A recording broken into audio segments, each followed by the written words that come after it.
السلام علیکم۔ ہمارے ہاں ابھی ایک بل پہ ایک بہت سخت جھگڑا برپا ہو چکا ہوا ہے، اور وہ تحفظ ناموس صحابہ و اہل بیت اور امہات المومنین کے نام سے ایک بل، اور یہ بہت عرصے سے قومی اسمبلی اور پھر وہاں سے سینٹ میں جا کے اس کو پاس کیا گیا، اور اس کے بعد ہمارے ہاں اس کے اوپر ایک بڑی بحث شروع ہو گئی، اور جن لوگوں نے اس کو پاس کیا، جنہوں نے اس کو پیش کیا، اور پھر خاص طور پر اہل سنت اور اہل سنت میں سے کچھ ایسے لوگ جنہوں نے ہمیشہ عظمت صحابہ یا ان چیزوں کو بہت زیادہ استعمال کیا دوسروں کی ساتھ نفرت پھیلانے کے لیے، تو انہوں نے اس کو اس انداز سے اس کو ہائی لائٹ کیا اور جشن اس طرح منایا، فتح مبین قرار دیا، اور بڑی تقریریں اس پہ گفتگو مبارکبادوں کا ایک لمبا سلسلہ شروع ہوا۔ تو اس حوالے سے میں نے چاہا کہ آپ کے ساتھ کچھ اس پہ گفتگو کر لوں، لیکن اس پہ جانے سے پہلے میں 2 یا 3 ویڈیوز میں کچھ تمہیدی اس پہ گفتگو کروں گا، ٹھیک ہے؟ اس سے پہلے ایک اور پوائنٹ جو میں نے کہا کہ آپ سے شیئر کر لوں، کہ جب شیعہ علماء خاص طور پر ہمارے انہوں نے اس پہ بہت زیادہ بات کی، بہت اس پہ شور و غوغا کیا، تو اس سے پھر جو ان کے مخالفین ہیں انہوں نے یہ نقطہ کشید کرنے کی کوشش کی، یا وہ کر رہے ہیں، کہ بھئی دیکھا ہم کہتے تھے یہ لوگ صحابہ کی توہین کو اپنا ایمان اور دین سمجھتے ہیں، تو اس بل کی مخالفت سے تو یہ چیز اور زیادہ کھل کے سامنے آ گئی۔ تو اس پہ ہم بات کریں گے تفصیل سے کہ اہل تشیع کا اس حوالے سے موقف کیا ہے، ان کے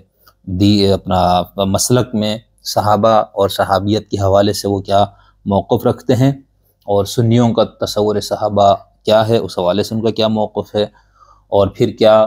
توہین کرنے والوں کے لیے کوئی قانون سازی، کوئی سزا وغیرہ کی گنجائش ہے، یعنی اس پہ بات کریں گے۔ تو یہ ایک جو شیعہ سنیوں میں ایک بنیادی اختلافی مسائل میں سے ایک ہے، وہ یہ ہے تصور صحابہ پہ، ٹھیک ہے؟ اس میں ہم بات کریں گے۔ آج کی اس گفتگو میں آپ کے سامنے ایک علامہ امین شہیدی صاحب کی ایک گفتگو کا ایک حصہ ہے، جس پہ میں مختصر تبصرہ چاہتا ہوں، اور اس میں بھی 1-2 اصولی باتیں سن لیجئے، اور پھر اس کے بعد میں آپ کو بتاؤں گا کہ انہوں نے یہ جو موقف دیا اور یہ جو بیان کیا، اور اس کو پھر ہمارے مومنین بغیر سوچے سمجھے شیئر کرتے جا رہے ہیں، اور اس کو بڑا چڑھا کے دیکھو کس طرح سے اینٹ کا جواب پتھر سے دیا اور پتھر کا جواب پتھر سے دیا، اس کو کہتے ہیں عالم، اور ایسا جواب دینا چاہیے۔ انہوں نے اویس ربانی کے ساتھ غالباً ایک پوڈ کاسٹ کیا، جس کے اندر انہوں نے پوچھا ان سے کہ بھئی ذاکرین وغیرہ امہات المومنین اور صحابہ کے حوالے سے بہت سی گستاخانہ باتیں کر دیتے، تو اگر اس طرح کا کوئی قانون بن رہا ہے اور یہ بل پاس ہوا تو اس پہ اتنا شور و غوغا کیوں ہے؟ تو اس پہ انہوں نے بہت تفصیل سے گفتگو کی ہوئی ہے۔ تو اپنی اس گفتگو کے اندر انہوں نے اہل سنت کی 1-2 کتابوں کا، بلکہ بہت ساری کتابوں کا نام لیا، پھر اس میں سے ایک خاص جس کو اصح الکتب یہ لوگ کہتے ہیں، اس کے حوالے سے ایک روایت پیش کی، اور پھر اس کو بہت بھیانک انداز سے اس کو پیش کیا۔ تو اس پہ میں بات کرنا چاہ رہا ہوں۔ دیکھیں، ایک تو یہ کہ جب انسان مسلک کے دائرے میں مقید ہی رہتا ہے اور اس کو یہ لگتا ہے کہ حتمی سچائی صرف میرے مسلک میں ہے، اور یہ عام طور پر سمجھا جاتا ہے، یہاں تک کوئی برائی کی بات نہیں ہے، لیکن برائی یہاں آتی ہے جب آپ مخالف مسلک کی کسی بات کو بیان کریں تو اس میں آپ جانتے بوجھتے بددیانتی نہ کریں، عدم آگاہی، عدم علم کی بنیاد پہ کرے تو کوئی معیوب بات نہیں ہے، لیکن آپ کی کوشش ہونی چاہیے کہ تمام جہات کو دیکھ کر پھر آپ گفتگو کریں۔ تو یہ میرے خیال سے ایک تعصب کا ایک نتیجہ ہے، یا ایک کیا کہنے چاہیے، اپنی بات اس انداز سے کرنا، ٹھیک ہے، کہ جس سے آپ یہ تاثر دے کہ بھئی یہ دوسرے مذہب اور مسلک تو بالکل اس کی تو کوئی اہمیت ہی نہیں ہے، یا تو بالکل یہ گستاخی پر مبنی ہے، جہالت پر مبنی ہے۔ تو اس گفتگو کے اندر علامہ امین شہیدی نے ایک بات کی، میں اس سے بات کروں گا۔ اس سے پہلے ایک اور چیز جس کو آپ ذہن میں رکھے، وہ یہ کہ جو دفتین کے علاوہ جو آپ کے ہاں کتابیں ہیں، ٹھیک ہے، دفتین سے مراد یہ ہے کہ یعنی قرآن مجید جو کہ الحمد سے لے کر والناس تک، ٹھیک ہے، اس کے قطعی ثبوت ہونے پر کہ یعنی یہ وہی کتاب ہے جو پیغمبر سے لے کر آج تک وہی ہے، اس کے اندر کوئی تبدیلی نہیں آئی، کوئی تحریف نہیں ہوئی، اور یہ جب آپ کوئی آیت پیش کریں گے تو یہ قطعیت کے ساتھ کہ بھئی یہ آیت ہی ہے، یہ خدا ہی کا فرمان ہے، ٹھیک ہے، اس نو کا جو ایک یقین ہے وہ صرف دو چیزوں کو حاصل ہے۔ یہ مسلمانوں کا اجتماعی عقیدہ بتا رہا ہوں، اس میں سے جو لوگ تحریف کے قائل ہو گئے یا جن پہ الزام ہے وہ ہم بات کسی اور اس پہ بات کریں گے۔ تو اس میں یہ ہے کہ قرآن مجید کے اندر کوئی قرآن کے علاوہ دوسری چیز جس کو یہ حتمیت حاصل ہے، قطعیت حاصل ہے، اس کو ہمارے ہاں محدثین کے اصطلاح میں، وہ دونوں طرف کے محدثین شیعہ سنی دونوں، اس کو متواتر حدیث کہتے ہیں۔ یعنی ان کا یہ خیال ہے کہ حدیث متواتر قطعی اور یقینی علم کا فائدہ دیتی ہے، بس باقی اس کے اب وہ کتنی حدیث ہیں اس پہ اختلاف ہے، کچھ لوگوں نے تو انکار ہی کر دیا، ٹھیک ہے، لیکن جو مانتے بھی ہے تو اس کی تعداد بہت کم ہے حدیث سے متواتر کی۔ تو اس کے بارے میں یہ کہا جاتا ہے، یا اصولین نے یہ بات کہی ہے کہ وہ ثبوت کے طور پر قطعی ہے، جس کو ہم قطعی ثبوت کہتے ہیں، ٹھیک ہے۔ تو اس کے علاوہ جتنی روایتیں حدیثیں اس کو ظنی کہا گیا، اور ظنی کا مطلب یہ ہے کہ وہ متواتر کی طرح اور قرآن کی طرح قطعی ثبوت نہیں ہے، قطعی الدلالہ ہے، وہ الگ بحث ہے، ٹھیک ہے۔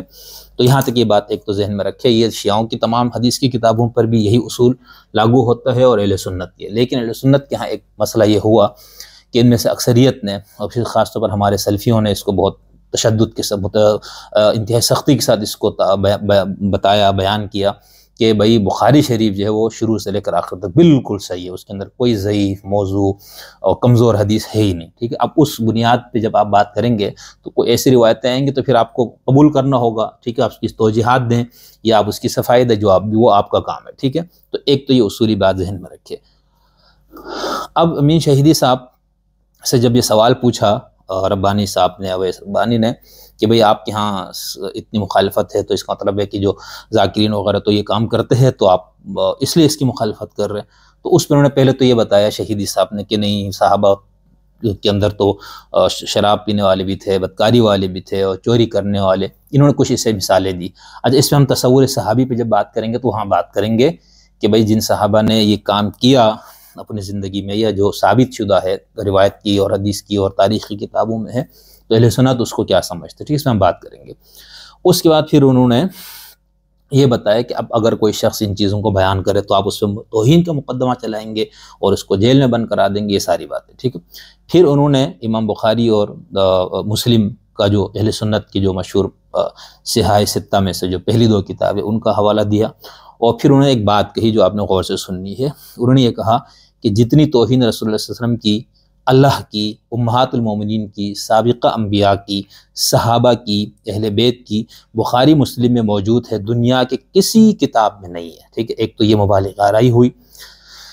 یہاں پر یہ بات ذہن میں رکھ کے دیکھیں، حدیث کے معاملے میں اگر آپ کا رویہ، جیسے ہمارے ہاں جو منکرین حدیث جن کا ہم کہتے ہیں، وہ یہ تو سمجھتے کہ شیعہ سنی تمام کتابوں میں گستاخی کا مواد ہے، ٹھیک ہے۔ بہت سے لوگوں نے کہا کہ سلمان رشدی نے جو کتاب لکھی وہ انہی کتابوں سے لے کے، خاص طور پر اہل سنت کی حدیث کی کتابوں سے لے کے انہوں نے ایک گستاخانہ کتاب لکھی۔ تو ان کا یہ کہنا، یہ ان کا مخالف ان کی کتابوں کے بارے میں کہہ سکتا ہے، اور یہ ان کی کتابوں کے بارے میں یہ بات ارشاد فرما رہے ہیں۔ پھر انہوں نے کہا کہ یعنی اس کے اندر اہل بیت وغیرہ کی توہین پر، یعنی یہ سب مقدسات بیان کر کے خدا سے لے کر اہل بیت تک بخاری مسلم میں جتنی موجود دنیا کی کسی کتاب میں بھی نہیں۔ اس پہ اینکر نے تعجب کا اظہار کیا کہ مطلب یہ کیسے ہو سکتا ہے؟ تو اس پہ انہوں نے کہا کہ مجھے آپ موقع دے، کوئی ٹائم دے، کوئی پروگرام رکھے تو میں آپ کو ایک ایک کر کے بتاؤں گا۔ پھر انہوں نے یہاں تک دعویٰ کیا کہ ایک دو نہیں، سینکڑوں نہیں، ہزاروں کی تعداد میں ایسی چیزیں ہیں جو توہین پر مبنی۔ یہاں پر پھر اینکر نے تعجب کا اظہار کیا کہ یہ دانستہ طور پر کیا گیا، ٹھیک ہے۔ تو پھر اس پہ انہوں نے تھوڑی سی بات کی، اور پھر اس کا انہوں نے ایک مثال دی۔ اس مثال کو آپ نے غور سے سننا ہے کیونکہ ہم اگلی گفتگو میں اسی پہ بات کریں گے، ٹھیک ہے۔ انہوں نے پھر یہ کہ بھئی سابقہ انبیاء کی فلاں فلاں سب کی توہین اور بڑا اس طرح، اور بہت انہوں نے بھیانک کر کے اس کو پیش کیا، ٹھیک ہے۔ یہ ذہن میں رکھے، یہ حجت الاسلام ہے، ٹھیک ہے، یعنی باقاعدہ حوزات سے پڑھ کے ایک عالم بنے، اما قبا والے ہیں، ٹھیک ہے۔ یہ وہ نہیں ہے جس کو آپ لوگ ذاکر کہہ کے ان کی اہمیت کو کم کر دیتے ہیں، یا ایک ایسا مولانا آدمی، ایسا نہیں ہے، ٹھیک ہے، اللہ کا۔ لیکن یہ ذہن میں رکھے یہ حجت آیت اللہ یا آیت اللہ العظمیٰ نہیں ہے، ٹھیک ہے۔ اب حجت الاسلام والے ٹائٹل پہ بھی اکثر کو آپ دیکھ لیں تو انشاءاللہ آپ کو مایوسی ہوگی۔ خیر، پھر انہوں نے یہ بات کی، اس کے بعد انہوں نے ایک مثال دی۔ وہ مثال کیا ہے؟ انہوں نے کہا کہ دیکھو کس حد تک گستاخی ہے اس میں، گستاخانہ مواد کتنا ہے۔ انہوں نے کہا کہ حضرت موسیٰ علیہ السلام کے بارے میں کہ شیطان نے آ کر، وہ حضرت موسیٰ علیہ السلام نہا رہے تھے تو شیطان آ کر ان کا کپڑا لے کے بھاگا، اور حضرت موسیٰ علیہ السلام برہنہ حالت میں پھر ان کے پیچھے بھاگتے رہے، ٹھیک ہے، اور شیطان سارے شہر میں گھومتا رہا، ٹھیک ہے، اور حضرت موسیٰ نعوذ باللہ، یہ لفظ ان کا ہے، نعوذ باللہ مادرزاد برہنہ ہو کر پورے شہر میں گھومے، ٹھیک ہے، اور لوگ حضرت موسیٰ کو اس شکل میں دیکھتے رہے۔ تو یہ حضرت موسیٰ کی تعریف ہے، تنقیص ہے، توہین ہے، کیا ہے؟ ٹھیک ہے، تو اس پہ آگے سے اینکر کہتے ہیں ناقابل برداشت، ناقابل برداشت، ٹھیک ہے۔ تو یہاں تک یہ بات کہ علامہ امین شہیدی صاحب نے تاثر یہ دیا کہ اس طرف کی کتابوں میں اس حد تک گستاخانہ مواد ہے، پھر اس میں سے سمجھانے کے انہوں نے ایک دو مثالیں اور بھی دی، لیکن جو پہلی مثال دی اور جس کو انہوں نے بہت بیان کر کے پیش کیا اور اینکر بھی بہت اس پہ سخت پریشان ہوا، وہ یہ والی روایت ہے۔ اب میں آپ کو اگلی روایت اپنی ویڈیو میں بتاؤں گا کہ اگر یہ اتنی ہی گستاخانہ بات ہے جو مثال آپ نے دی، تو یہ گستاخانہ بات کس کس جگہ کہاں کہاں موجود ہے اور اس کی کیا توجیحات پیش کی گئی، تو مختصر بتاؤں گا، ٹھیک ہے، لیکن یہ ضرور بتاؤں گا کہ بھئی یہ روایت کہاں کہاں پر موجود ہے اور اس سے کیا کیا علماء نے استدلال کیا ہے، ٹھیک ہے، اور اس کو جس انداز سے بھیانک بنا کے پیش کیا گیا کیا واقعتاً ایسا ہے۔ علامہ امین شہیدی صاحب پہلے بھی آپ کو میں نے اپنے ایک ویلاگ میں یہ بات بہت تفصیل سے کی تھی، جب سیالکوٹ میں ایک اندوناک واقعہ ہوا تھا سرین لگن شہری کے ساتھ، تو اس پہ بھی انہوں نے کئی چینلز پہ آ کے توہین اور رسالت اور اس کی سزا سے متعلق کچھ ایسی باتیں کہی تھی جو جس سے تاثر یہ ابھرتا تھا کہ جیسے یہ حدیثیں، یہ روایتیں یا یہ قانون صرف سنی حدیث کی کتابوں میں یا سنیوں کا فقہی مسئلہ۔ تو اس میں نے آپ کو بتایا تھا کہ اس حوالے سے اہل تشیع کا اپنا کیا موقف ہے، ان کی اپنی کتابوں میں کیا کچھ ہے۔ تو ابھی اس وقت انہوں نے جو یہ بات کی کہ اس سے زیادہ توہین کی باتیں کہیں نہیں ہے، ہزاروں کی مثالیں ہیں، اس میں سے ایک انہوں نے مثال کی پیش کی، تو اس پہ ہم بات کریں گے، اور پھر ہم جو اس اپنی